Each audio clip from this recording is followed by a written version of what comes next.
once in a while something big comes in a small package, and with the Tokina 11 to 16 millimeter DX2, this is a phenomenal wide angle lens, and for the price, you really can't beat it. There's really nothing on the market that's 11 to 16, anything that's at the focal range 11 millimeter that's under, you can get under $300. So this is, in my opinion, a steal. And actually bought this on the Facebook Marketplace for about $100. I wanted to give my viewers something to see, maybe consider if they have a Super 35 camera, or even if they have like a Micro Four Thirds camera and they want to adapt it. And even then, you can still use this on a full frame sensor at 16 millimeters, and this will work just super wide. Things I like about this lens is the build quality. To me, even though I looked it up, it seems to be made of hard plastic, but it just kind of feels like it's a metal build. It's got some heft to it. It's not too heavy. It comes in at 550 grams, which is about 19 ounces.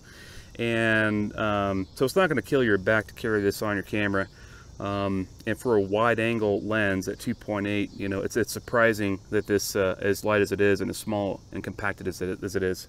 I think that the zoom ring on here is just, it feels just really high quality. The focus ring is a little unique because you push and pull it. Okay, hold on, it's already pulled. And so this is a little unique in that regard. And I hardly ever use autofocus, so I can't really give a testament to its autofocus ability. I haven't really used that much of it, even as a photographer. But in film, I've always used it in manual.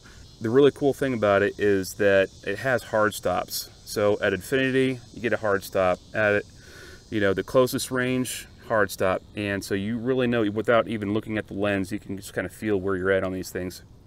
And so with normal photography lenses, you'll have to kind of keep on spinning, and you really kind of lose track of where that infinity focus is.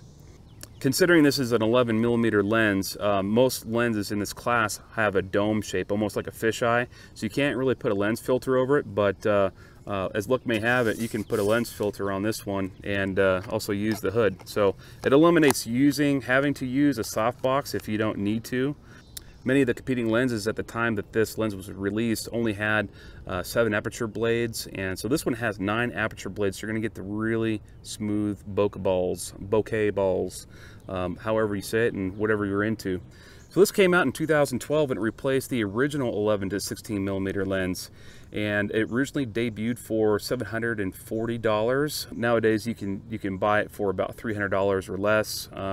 Brand new ones, I've seen them sell for around $400, $450. But thing is, they don't make this lens anymore, and there is a newer lens that Tokina is selling that kind of replaces the need for this, because their new lens is 11 to 20 millimeters, which is a really awesome extra focal range there. And so with the new lenses, it's going to be a little bit more expensive. So these things are becoming more of a rarity, the 11 to 16 millimeter. And the reason why I bought it, was just because I got a heck of a steal on it. So all things constant, if the pricing was the same, I would probably pick up the 11 to 20, just because that you get the extra couple stops, extra focal length there. But the f-stops are the same. It's still f2.8 for both lenses. All right, so right now we have the Tokina 11 to 16 millimeter on the Z-Cam E2S6, which is a super 35 millimeter camera, and the lens is set to 11 millimeters. And this is the widest field of view that you can get with this, which is pretty wide considering that it's an APS-C lens, but it's on a super 35 sensor. And so let's go ahead and switch it out with a full frame camera and see how wide our field of view can get. So now we have the Tokina 11 to 16 millimeter lens set to 16 millimeters on a full frame sensor camera, so we're getting a much wider field of view.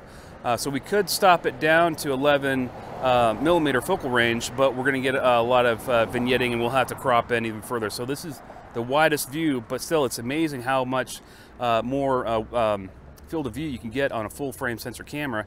You just got to keep in mind that 16 millimeters is your limit.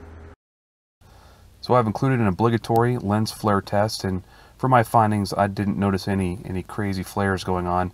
And it could be that my light source is not bright enough to produce those pronounced flares, but you might have a different experience if you hold it up to the sunlight or other brighter sources of light.